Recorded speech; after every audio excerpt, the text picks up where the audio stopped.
நண்பர்கள் அனைவருக்கும் வணக்கம். இன்னைக்கு எங்க சேலம் விஷ்ணு குக்கிங் சார்பா என்ன செய்ய போறோம்னு பாத்தீங்கன்னா, இன்னைக்கு நெய் சோறு அப்படின்னு தென் மாவட்டங்கள்ல சொல்லுவாங்க. இது எங்க ஊர் சைடு செட்டிநாடு சைடெல்லாம் இதை வந்து பார்த்தீங்கன்னா தேங்காய் பால் பிரியாணின்னு சொல்லுவாங்க. இது தேங்காய் பாலில் பிரியாணி மெத்தேடில் செய்யறதுனால இது தேங்காய் பால் பிரியாணி.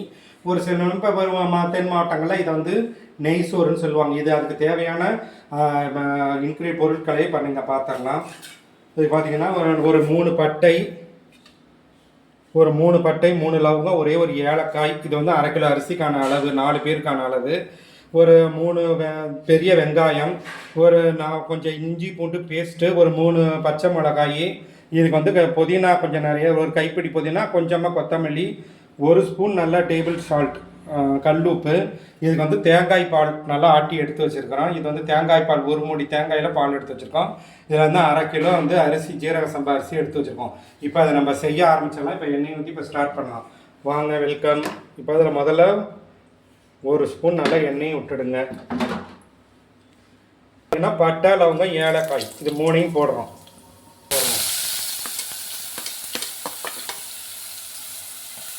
இஞ்சி ஒரு 10 பல்லு பூண்டு இதை போட்டு இஞ்சி பூண்டு பேஸ்ட்டு அரைச்சி வச்சுருக்கிறோம். இது நல்லா பச்சை வாசனை போகிற அளவுக்கு நல்லா இது வணக்கணும். இஞ்சி பூண்டு பேஸ்ட்டு போட்டு வணக்கியாச்சு. இப்போ அடுத்தது வெங்காயம், பெரிய வெங்காயம் ஒரு 2 நல்ல பெரிய வெங்காயம் இது நல்லா போட்டு இப்போ இதையும் வணக்கணும். இஞ்சி பூண்டு பேஸ்ட்டு போட்டதுக்கப்புறம் பெரிய வெங்காயத்தை நல்லா போடணும். போட்டு இதை நல்லா வதக்கணும். அந்த இஞ்சி பூண்டு பேஸ்ட்டோடையும் இதை நல்லா பச்சை வாசனை போகிற அளவுக்கு பொன்னிறமாக வறுக்கணும். அதில் வந்து பார்த்திங்கன்னா நல்லா வெங்காயத்தை வந்து பெரிய வெங்காயத்தை நல்லா பச்சை வாசனை போகிற அளவுக்கு நல்லா கோல்டன் ப்ரௌனாக நல்லா வதக்கிக்கணும்.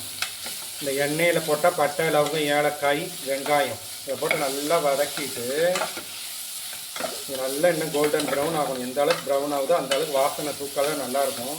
இப்போ வெங்காயம் வந்து நல்லா வதக்கியாச்சு, நல்லா பொன்னிறமாக வதக்கியாச்சு. இதில் இப்போ 3 பச்சை மிளகாய், இதில் 3 பச்சை மிளகாயை அரிஞ்சு வச்சுருக்கேன். இப்போ இதையும் போட்டு நல்லா மிக்ஸ் பண்ணுறேன். வதக்கியாச்சு. இப்போ வந்து ஒரு கைப்பிடி புதினா, கொஞ்சமாக கொத்தமல்லி, இதை 2ஐயும் போடணும். இதையும் போட்டு நல்லா வதக்கணும். பச்சை வாசனை போடுற அளவுக்கு நல்லா வதக்கிடணும். இப்போ வந்து நல்லா வந்து கோல்டன் ப்ரௌனாக வந்து தேங்காய் பாலை ஊற்றியாச்சு. இந்த வெங்காயம், புதினா, கொத்தமல்லி போட்டதில் நல்லா தேங்காய் பால் ஊற்றி வணக்கணும். இப்போ நல்லா இது ஒரு கொதி வந்தோடனே இந்த அரிசியை இதில் போடணும். இப்போ அதில் வந்து 1/2 கிலோ அரிசி, 4 பேருக்கான அளவு இப்போ இது வச்சுருக்கிறேன். நல்லா ஜீரக சம்பா அரிசி இதை இப்போ போடணும். ஒரு கொதி இதில் வரணும். இதில் ஒரு கொதி வந்தோடனே இப்போ வந்து இந்த நல்லா இன்னும் கொதி வரணும். இதில் நல்லா வந்து கொதி வந்துருச்சு நண்பர்களே. இப்போ வந்து அதில் 1 ஸ்பூன் டேபிள் சால்ட்டை இதில் நல்லா போடணும். போட்டுவிட்டு ஒரு மிக்ஸ் பண்ணி விட்டுடுங்க. ஒரு கலந்து கிண்டி விட்டுட்டிங்கன்னா நல்லா மிக்ஸ் ஆகிடும். அப்புறமேட்டு இந்த அரிசியை போட்டு நம்ம இந்த ஒயிட் குஸ்கா சாப்பிட்றதுக்கு சூப்பராக இருக்கும்.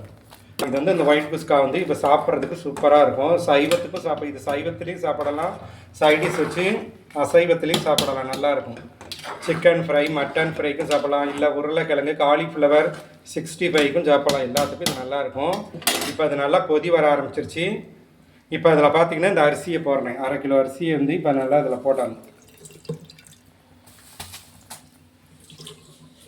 1/2 கிலோ நல்லா ஜீரக சம்பா அரிசி.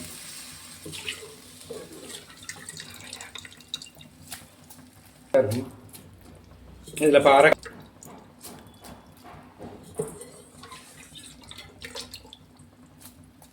தண்ணி இதில் ஊற்றிடணும்.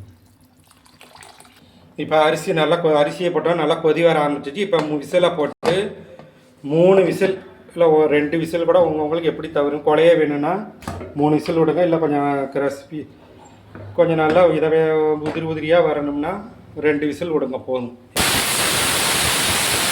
நண்பர்கள், இப்போ வந்து இது பார்த்தீங்கன்னா இப்போ தேங்காய் நெய் சோறு இப்போ ரெடி ஆகிடுச்சு. இப்போ அதுக்கு சைட் டிஷ் பார்த்தீங்கன்னா கோபி 65. சுடுதண்ணியில் வந்து உப்பு, மஞ்சத்தூளையும் போட்டு வேவிச்சிட்டேன். காலிஃப்ளவரை வேவிச்சு வெதுவெதுப்பான தண்ணியில் வேவிச்சிட்டேன்.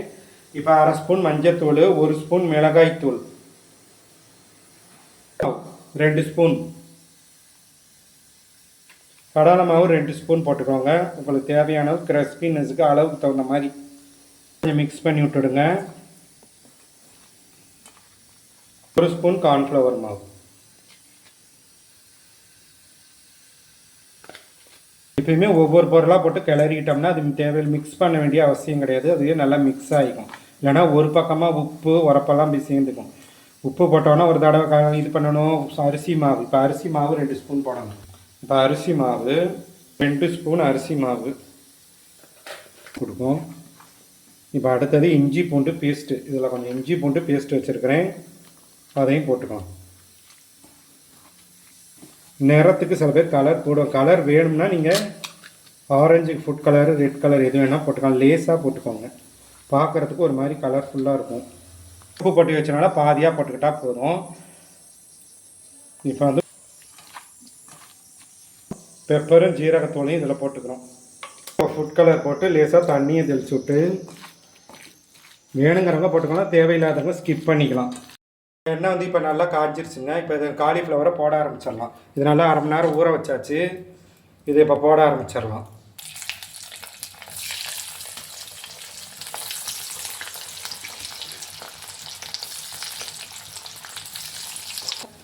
நண்பர்களே, இப்போ பார்த்தீங்கன்னா இப்போ வந்து காலிஃப்ளவர் நான் 65 இப்போ நல்லா வெந்திருப்பாடு இப்போ ரெடி ஆகிடுச்சு. அனல் பறக்கிற பார்த்தீங்கன்னா நெய் சோறு இப்போ ரெடி ஆகிடுச்சு. நல்லா சூப்பராக வந்திருக்கு, மனம் சூப்பராக இருக்குது. பிரியாணி ஸ்டைலில் தேங்காய் பால் பிரியாணின்னு சொல்லுவாங்க எங்கள் ஊர் சைடு. சில இடங்களில் இதை நெய் சோறுன்னு சொல்லுவாங்க. இப்போ இதுவும் தயாராகிடுச்சு. அதுக்கு வந்து சைட் டிஷ்ஷாக வந்துட்டு இப்போ காலிஃப்ளவர் கோபி 65 போட்டாச்சு. அவ்வளோதான் நண்பர்களே, இன்றைய ஸ்பெஷல் ஞாயிறு ஸ்பெஷல் நெய் சோறு கோபி 65. Okay, ton.